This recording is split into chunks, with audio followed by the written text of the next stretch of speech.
Wonderful to have you all with us. I'll just quickly introduce our panelists for the session to talk about this very crucial topic, which I am personally deeply interested in. So we have with us Shefali Sonpar, who is an insurance expert, digital transformation evangelist, and thought leader. Hi, Shefali. Shefali is a recognized digital transformation expert, helping insurers innovate and evolve in the face of disruption. And she has held global leadership roles across business and technology with many Fortune 500 companies. Welcome, Shefali. Our next speaker is Captain Sajita Nayar, writer and former Army officer. Thank you, Captain Sajita, for joining us. She is not just a former officer, but now a new avatar as a writer, where she has published books, short stories, essays, and articles for various publications. And her novel, She's a Jolly Good Fellow, was recently acquired for film adaptation by a leading production house. And Sajita is based in Bangalore. Thank you so much for joining us. Our third panelist is Sangeeta Murthi Sahgal, who is the co-founder of Diversity Dialogs. Hi, Sangeeta. And she was head HR for Bosch & Lomb. She has over 34 years of experience across functions like HR, training, operations, and PLL management, managing large global teams to meet both specific and soft targets. Thank you so much again for joining us today. And leading the panel as moderator is Ruchi Verma, Manager Partnerships at Women's Wear. Ruchi is an accomplished HR professional turned writer and convener of women-centric events and platforms. Her journey has evolved from setting up grassroots level HR practices in a new organization to writing and finding her calling with Women's Wear. So thank you all so much, and I'm now going to do the panel with you. Yeah, thanks, Aparna. Thanks for the wonderful introduction, and it's great to have all of you here with us today at Women in Corporate Allies 2020. So, mentorship is a topic that has been much spoken about. It's what, like I was saying, what all of us need in our lives, and so let's just dive straight in and start with hearing about your own personal stories about how you have found the worth of having a mentor. So shall we start with you, Sajita? Yeah, sure. All right, so mine goes back to the days in the army, and back in '94. So women were not serving in the army then, so I was among the first few women there. I was made, and I was given a very important appointment of being an adjutant, which is, taking the responsibility of the welfare of the troops. And I was the first woman officer there. I really did not know how to go about it. And I was like an idealist, just out of the academy, an idealist. I just was going by the books. Everything had to be done just right. You know how youngsters are in their professions when they just join in. So the Subedar Major, who was quite junior to me, he conveyed it to me in a very pleasant manner that, Saab, you really don't have to go overboard. You don't have to, discipline them so much that the morale of the troops go down. So he conveyed it to me. And then looking at it, I thought, yeah, he's actually right about it. I don't really have to go over with the aspects of disciplining and proving that I'm an army officer and I'm a leader, I'm their leader kind of a thing. So I learned that, for me, the mentorship came from a person who was junior to me in the hierarchical army rank structure. And I realized that mentorship can come from anywhere. It could be from someone who is a junior, someone who is your colleague, or obviously from someone who is superior to you or senior to you.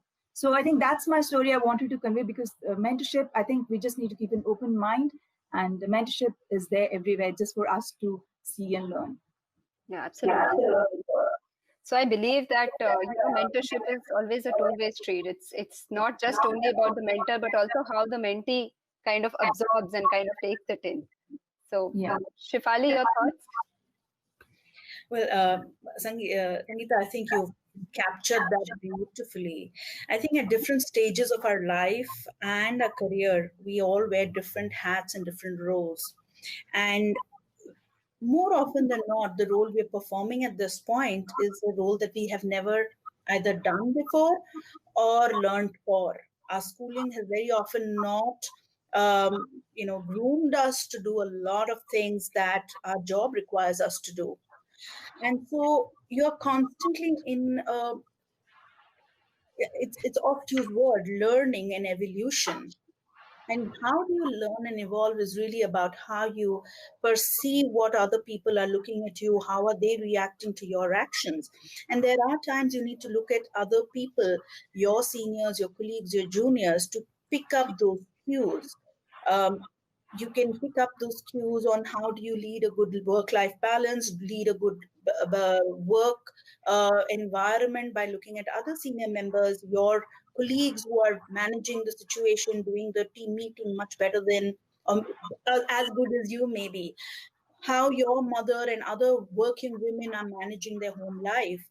Uh, we women also have different social responsibilities. How are other ladies managing the so-called guilt trip of different stages of our life? So I feel I personally have not had one single mentor, and that's an honest confession I'll make.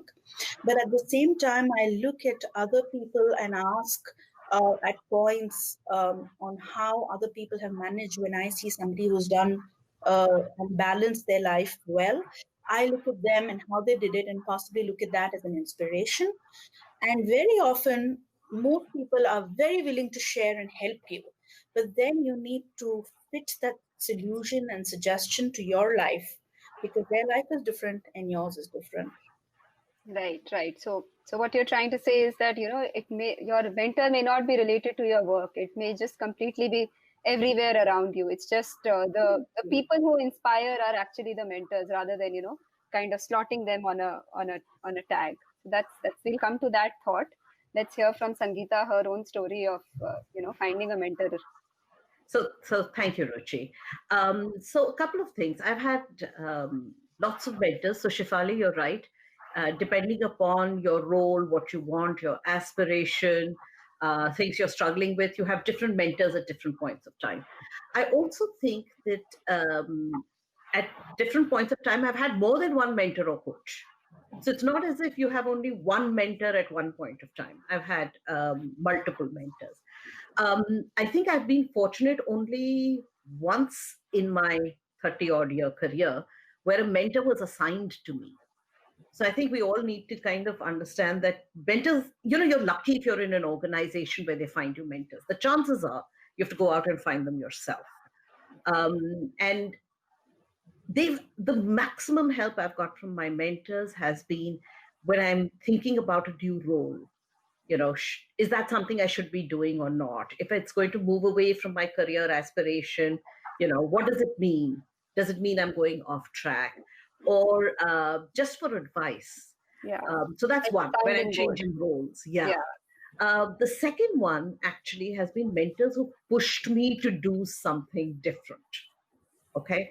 I remember for the first time when the CEO of GE was coming to India, and I was told, you need to present. And I was like, seriously? Me? Why me? Couldn't you find somebody else to do this, right? I wanted to hide away. And I actually had a mentor and a coach who said, no, you need to do it because you have to build visibility. So I will be in the back end. I'll go through your presentation. We'll do all the dry runs. You can ask me, you can call me up in the middle of the night if you need support, but you have to stand in front of them and make the presentation, right? So I think very often what's happened with me is that my mentors and coaches or sponsors have pushed me to say, right, you have to do this. And it's that conviction that really, kind of gives you that propulsion to do it. So because we all and you have to have blind faith. Ourselves, yeah. And you have to have blind faith in your mentor and coach. Absolutely. Because oftentimes they can see things that you don't see yourself. Right. And I do like Sajitha's point, if I may end with that, is many of my mentors have been junior in hierarchy to me because they could tell me things that I didn't know. When I want to learn technology, who's the best person to go to? Right. Is someone who's many, many levels below you in an organization who's going to help you learn that, right? So I kind of agree with everything that's been said till now. So adding another angle to it now, because we have most women attending this particular space. So do you think that women kind of need more mentoring than men? What are your thoughts? anyone who wants to go with that. Otherwise, I just keep jumping in. Okay, I think now it's okay. Yeah. So I really don't think there's a differentiation there between genders when it comes to mentoring, because everyone requires it. And for the women, it helps if you have someone who is a woman. So it just helps, because in my whole career, I've never had a mentor who's a woman. So it would really help if I had someone as a woman who would understand my specific issues, my specific problems. But other than that, I don't think there's any differentiation as to who needs a mentor. Everyone needs a mentor, especially in your beginning. Especially, I mean, at every stage in your career, you require a mentor, irrespective of the gender. Is my take. Yeah, Sangeeta. So maybe I have a slightly differentiated view than Sangeeta here. Sorry, Sajitha here. I feel, and out of my experience of having groomed a lot of people, both men and women, I feel that at the early stages of the career, at the middle management, maybe the amount of support that today is coming in is quite equitable. I think about 20 years ago, when I entered the workforce, it was a little different. But today, when you see the younger generation coming in, a lot of them have a different mindset and have that go-getter attitude that maybe we did not have when we had it, and we needed that push. However, I still feel as we start transitioning from middle management to senior management, we women sometimes have additional social responsibilities that start coming in. Responsibilities around post-marriage, responsibilities with, children coming along, maternity. And that has a psychological, biological impact on us. At that point, having somebody to give you that lift, like Sangeeta said, right? That little push to say, hey, we understand what you're going through, but keep at it. Go do the presentation. I don't care whether you can, you feel good or not, just have a cup of coffee and do it. That can be that little push that can make the difference. And I feel there's not enough of that. Because the life situation and the challenges women face sometimes, don't generalize this for me, but I have seen that a lot of people do tend to have a little dip, and the little push and the little, as I can say, wind beneath the wings can help them transition. And once they transition, then they fly again. Right. But help, I feel, is required only at those critical points. So do you feel it is, kind of related to certain industries, or do you feel that this kind of situation would be common across the corporate landscape, or basically, wherever you're working? I think so. I think mentorship is needed in all industries. I can't think of a single industry, even if it's going to be a blue collar job or apprentice work, where you don't need a mentor. Right? I think you need it everywhere. Two is, I think men and women both need mentors. Women sometimes need it more. So one is the whole, we have personal responsibilities that sometimes overtake our lives, but also because women tend to be, and there's enough research on this, not as confident as men are, right? So sometimes you need someone to just tell you that you do have expertise and skills. Go out there and shine. Okay, let's accept the glass ceiling is a reality, no matter what you say. So you do need many times sponsors who are going to break that glass ceiling for you, right? And so let's accept that there are some realities that require a greater deal of hand-holding. What I find in my career, and this is something that I advise all women to do, is don't only look for women mentors. First of all, there aren't enough women in leadership. So let's accept that if you have only 4 or 5% women at the top, there's only so many people that they can mentor. So are you going to be one of the 3,000, number one of 3,000 for you to grab their attention? So look for mentors. Forget gender. Leave gender out of it unless you have a gender-specific reason for the mentoring. Yeah. Find the right person based on skill, expertise, exposure, amplification, right? And listen, I joined work in the early 80s, right? Let me assure you, there were even fewer women in the workforce. And I have often, even now, been the only woman in a room, whether it's a boardroom or it's a conference, other than conferences like this. So you just learn to have mentors despite their gender. You have to be open to it. You need to have that sense of humility, wanting to learn. Right. And it cannot be force fitted. These days, a lot of organization have a mentorship program where you kind of force fit it, even if the mentor is not willing, the mentee is not willing, their ideologies don't match. So it's just a force fitted kind of a setup that has been created, but may not be really beneficial, in the long run to have this kind of an arrangement. And my true belief, Ruchi, at this point is to say, we have to take charge of our careers and earn the right to mentorship. Right. So, if you're lucky enough to get assigned one, great. Not that it always works. I've been assigned a mentor where it didn't work at all, right? And we kind of very gracefully ended that relationship after the first 2-3 meetings. But you need to earn the right to be mentored. Right. Okay, so now coming to the part that a lot of people, audience would be, kind of waiting to be answered, the question that how do you find a mentor? So what do you do? I mean, where do you go and find a mentor? So I have a kind of methodology or logic in my mind, right? Okay.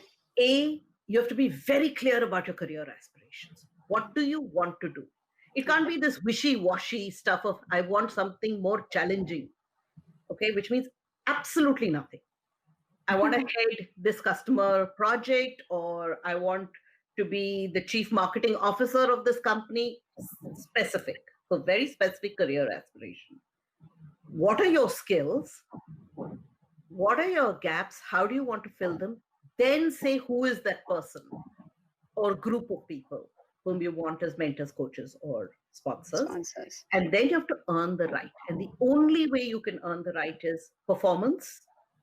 You have to have superb performance, and that performance has to be visible to them, right? And you have to do something for them.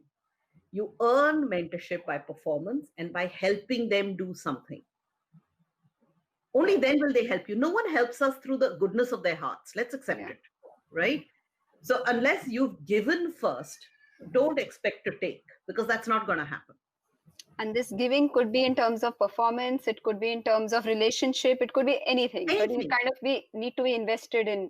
And I remember people have come and said, hey, Sangeeta, I know that you have this critical thing to do. I need some analysis. Let me share it with you. That's giving, right? Or can I do some research with you? Or, hey, did you just see that ad campaign? It relates to what we're doing. Or can I be the person who coordinates your quick market research and intelligence group? Right? It could be in multiple ways. We have to think about what that person really wants and how can we make their life easier. They'll help make our lives easier. That's kind of my take. Sorry. Over to you.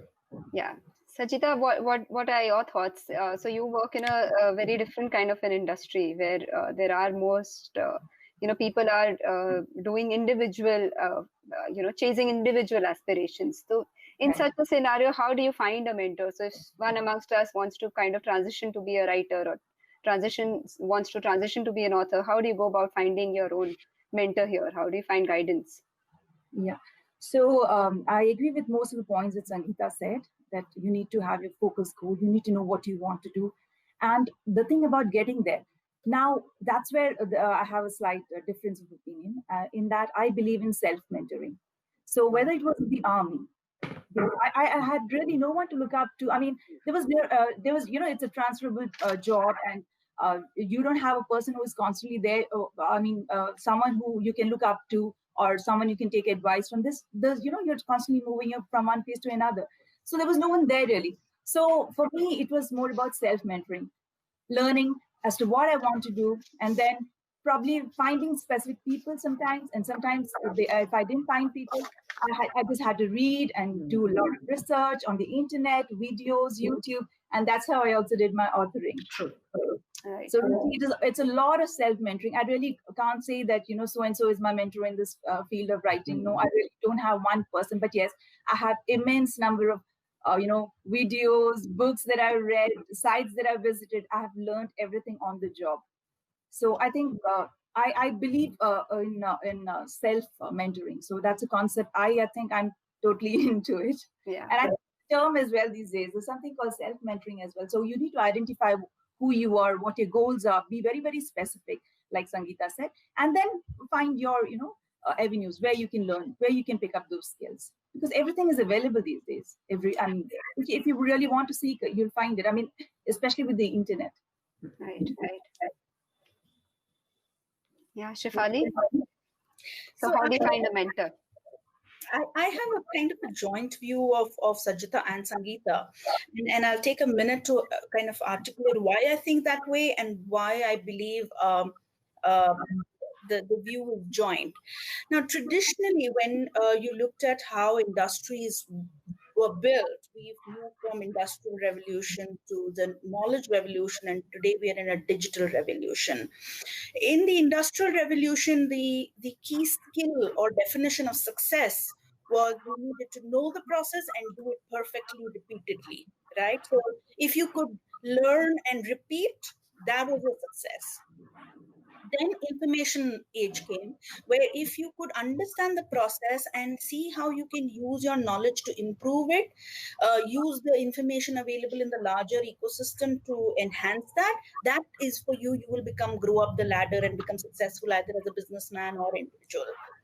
We are today in a digital age. So I feel the definition of success of how tomorrow's leaders will be is going to be very different from what even 5 to 10 years ago was. Traditionally, leaders needed to, if I wanted to become a CEO of a company, if I wanted to become a manager or somebody, I needed to have done the work. So I knew it perfectly.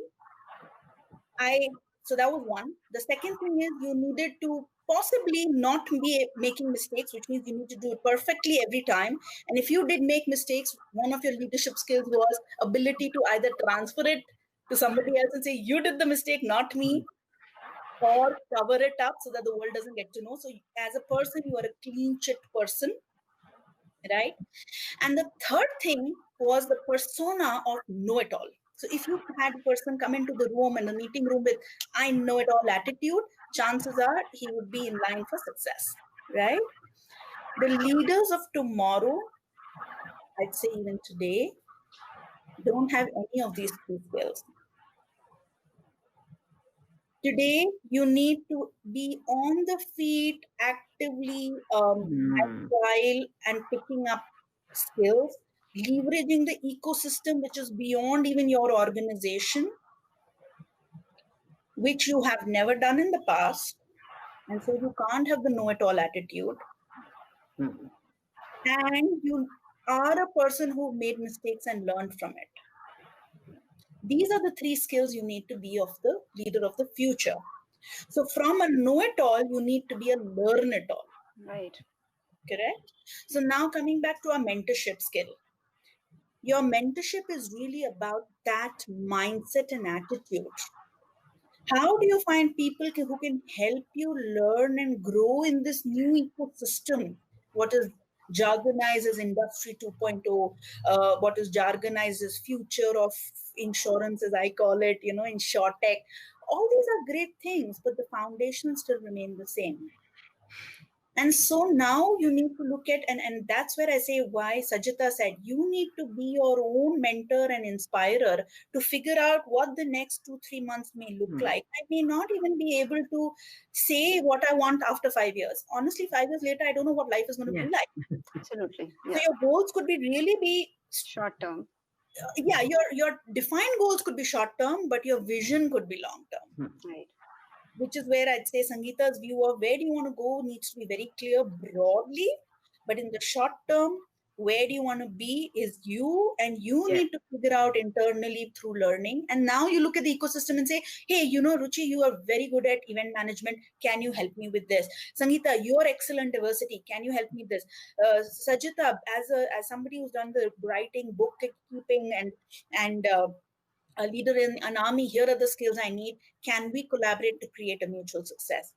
I feel that may be the way ahead. Right. So it's interesting to see, a view of having your goals in place, then another view of self-mentoring, and I think a mix of both. So on that thought, let's just go to the questions, because we have a whole lot of questions for us to be able to answer most of them. Some of them have been answered already during our conversation, so I will not take those up. I will take up the questions that are yet not answered. So the question is that, do mentors at work need to be from the same workplace or business vertical, or is there merit in having mentors specializing in diverse fields? So my take, it's always good to have mentors from diverse fields, because what do you want from your mentor is you want new thoughts. You want to be able to extrapolate from something to what you're doing, right? That doesn't mean you don't have mentors in the same field. You need to have both. What a mentor in the same field can do in terms of either being a visionary or being understanding the industry well enough is completely different from someone who's outside. So you do need both. Yeah.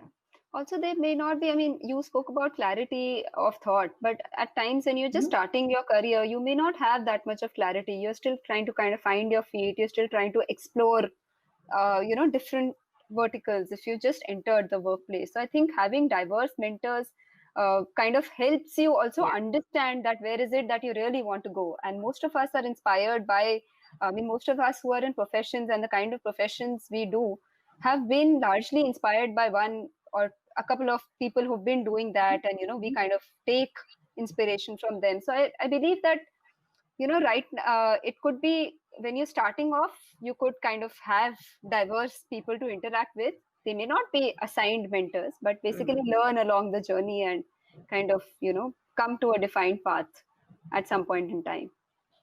So Ruchi, I think we're always clear or know what we want to do.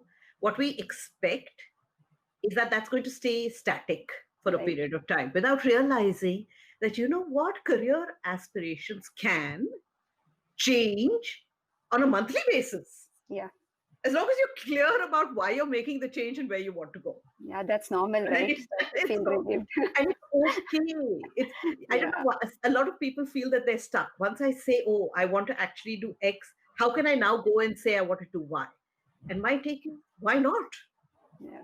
Nothing prevents us from changing career aspirations. Okay, so the next question is very interesting, actually. How do you manage when your mentor is too bossy and you're finding it difficult to manage with the mentor?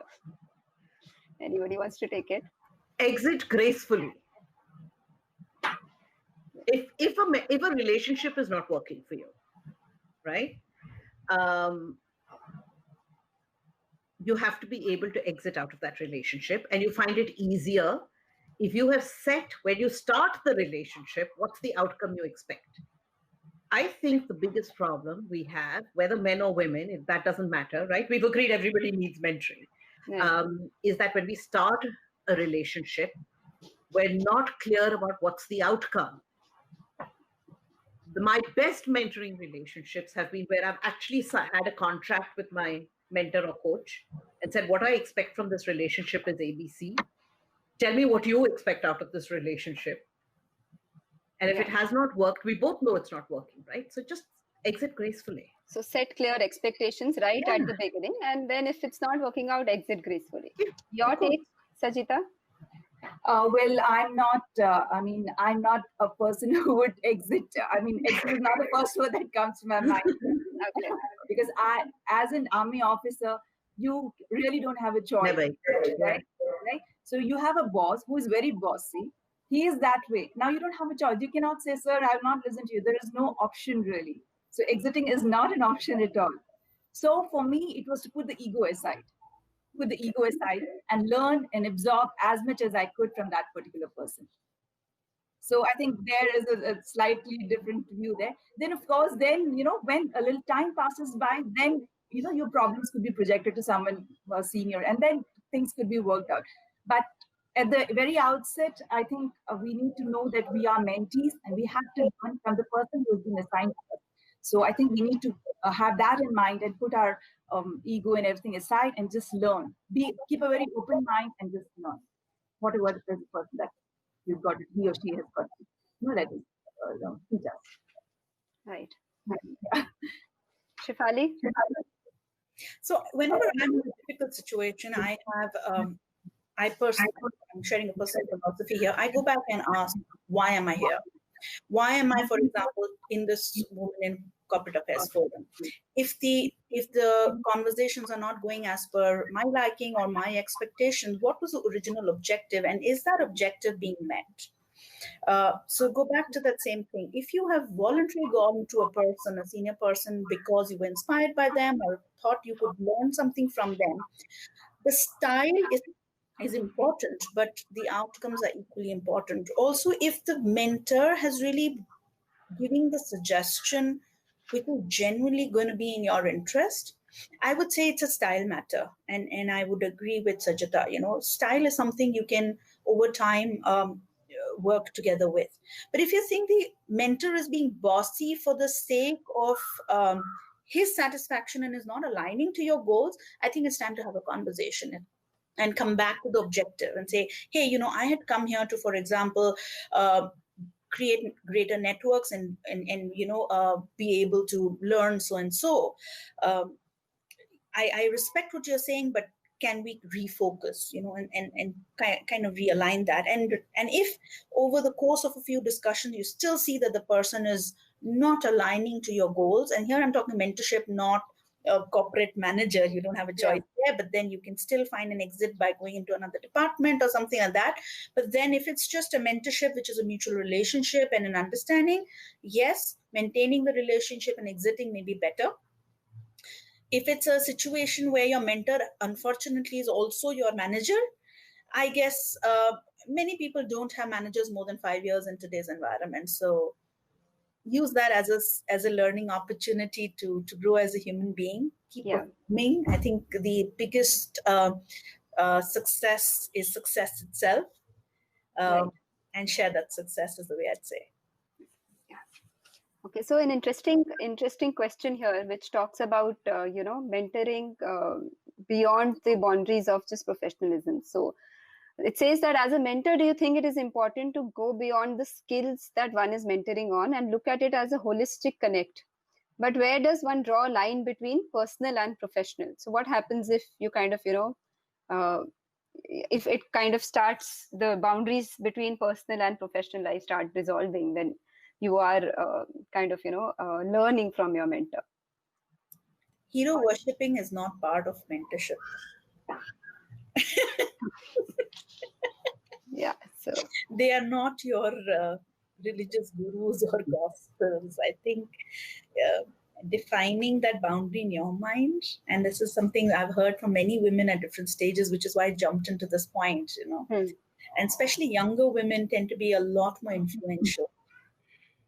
I think never hero worship anybody. I think for me, it's always been that. Right. How much senior the person and how much learned the person is, never hero worship them. Look at them in the perspective of what your goal is, and in that parameter, and be clear to exit, like Sangeeta rightly said. Right. Any other thoughts on this, Sajita, Sangeeta? Ruchi, I think, like I said, it's a give and take relationship, and you need to set expectations. So have the boundaries in your mind, but also state them, right? So as someone, whether you're a mentor or someone being mentored, it's perfectly okay to say that I'm not comfortable with that boundary being broken, right? With some of my mentors, we've become great friends later on, right? With some of them, I haven't. And that's up to me to define, and the other person. So I think I would just kind of be clear about what I want from it, right? If you're clear about what you want from the mentoring relationship, right, then you're also clear about what do you want it to progress to. Right. Yeah. So there's one question for you, Sangeeta. So Sangeeta Natarajan is asking a question. She's saying that leading D&I in the organization and working on women in leadership program, she has seen that it's often difficult to break that myth that mentor can only be seniors. So she's asking that how did you break that stereotype of having mentors at a junior level or considering mentors? Because I needed to learn something desperately to do my job. And the person who was best at it happened to be someone who was multiple levels junior to me. And I just went to them and said, hey, this is what I need to get done. Can you help me? And let me tell you what happened. So they said, I'll do it for you. And I said, no, don't do it for me. Teach me how to do it. Right. I don't want you to do, this is not an additional job for you. I want to learn. So I think that's what I meant by saying that you need to be able to show humble leadership, show the willingness to learn, and just ask for them. And people love to help. Yeah. It's almost, I've never faced a situation where I've gone to someone and it could be something as simple as saying, hi, can we meet for coffee? I need to pick your brains. Yeah. I think the inhibition is more in your own mind than in the other person's mind. So you kind of need to, just cross over that and go to the next side. Yeah. So it could be any, by the way, so I've had people, many levels junior, on technology, on how to use tools online, right? Creating infographics. How do you appeal to the younger generation? On music, right? And popular culture. All of those require you to actually be mentored to understand it better and say, how does that apply to your workplace or your personal life? It could be either. Yeah. So this next question is for Sajita. So Prerna Vahi is asking that you mentioned you relied mainly on learning on the job or self-mentoring to grow as a writer. But do you feel your journey would have been easier had you found a mentor from the same field? Yeah, of course, it would have been easier, but then finding a mentor is not so easy, especially in the field of writing. It certainly would have been very easy if there was someone to handhold me, this is what you're doing is wrong, this is not the way, this is not how you do editing. If someone had told me, especially how to write a query letter, what is a query letter? Starting with that, I had no idea.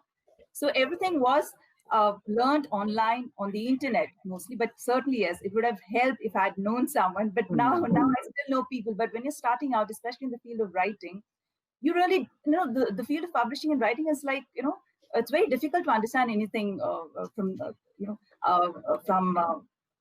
if you don't know someone, and you hardly know anyone who's well-known writers are usually they have their own set of networking friends and everything, so you're out of it. You just don't have an idea right now. Yes, I know a few people, and I probably can fall back for a little help, but yes, when I was starting out, it certainly would have helped. But yeah, when you don't have someone, then what do? You don't give up, right? So then that's why I said self-mentoring becomes important. When you can't find someone, what do? So you just go ahead and do it the best way that you can. Right. Yes. Okay, so now we just have time for talking about one more aspect of mentorship. So long we've spoken about where to find a mentor, but then there's another aspect of how to become a mentor. So what do you do when you want to become a mentor? I mean, you can't like go out and say that, okay, I am available, come ask me whatever you want. So how do you become a good mentor? How do you become a good mentor? So I think we all need to understand that one of the biggest things that people look for in leaders is how do they grow other leaders. Right. So our jobs as leaders, and you're a leader at pretty much every stage of your life, right?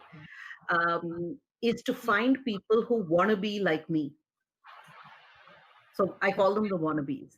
So just like you need to do a certain set of things, look for that in the other person, right? So performance, skills, you see potential in them, and go out and you don't have to go there and formally say, I want to be your mentor. Yeah. You don't need to create that label, but you can do all the other things for them, right? So I think that's just, and they don't have to be, so don't restrict yourself. They have to be in my team, in my function, they have to be women, blah, blah, blah, right? And I think one of the best times for you to seriously reevaluate it is when you're moving roles, because we have to be able to pull as we climb. Right. Now, if we're going to pull other women as we climb, great. But just saying I have to do it only for women doesn't make you really a leader, right? You have to do it for the best person, whether woman or man. But remembering to leave your biases out of that equation when you're making a choice. Right. Shefali, how does one become a mentor? So it's very difficult and a very, very heavy mantle to carry, I must confess.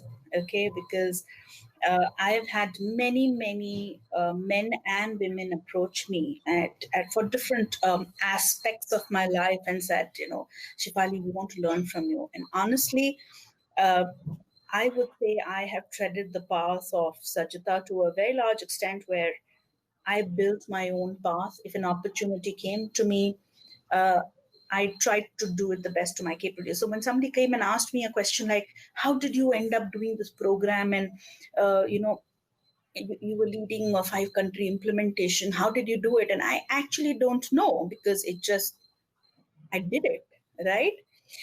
So for me, I consider it a very, very heavy mantle when somebody comes to ask for mentorship. What I do is I can be your guide, and I can be available to you as and when you need. And that's something I have always said. I am highly accessible to anybody who needs any input from me, and I'm very happy to provide you guidance. Like you rightly said, when I think Sangeeta said, when somebody said she wanted to do a presentation and didn't know how to do it, I'm available to bounce it off, help you restructure it. If I as an audience, if I can give you a guidance on becoming a better speaker or a better leader yourself, or managing a team situation better, I'm available. But it's a very heavy mantle, because I go back to the original point. Very often the balance between giving you the right solution in a silver spoon versus helping you becoming the best version of yourself is very important. For me, being a mentor is helping you become the best version of yourself, not any. Folks, last 1 minute. This is Anju here. It has been an incredible discussion. Last 1 minute. So I'll just wrap up saying a mentor should never try to make mini-me's. Your mentee should be the best version of themselves. Right. Sajita, last thoughts? I think since I've learned it the tough way, anyone who approaches me with information that they may require or help that they may require, I'd be ready to, I would not call it mentoring, but yes, to help out whenever they need any kind of help that I have learned through the job through so many years. So yes, I'm quite approachable, and people, whoever gets in touch with me, I would do my best. Of course, the sincerity factor must be there with the mentee. Once I know it is there, so then intention should be in the right place. Yeah, I think if your intention is in the right place, there are a lot of mentors out there who are willing to help you. So on that note, we will close this session. We have more questions which we will handle and answer on social media later on after the session gets over. Thank you, Sangeeta, and thank you, Shefali, Sajita. Thanks. Nice discussion and lots of good points to take home. So I'm thank you to the audience as well, and we'll quickly move on to the next session. Thank you so much. Thank you.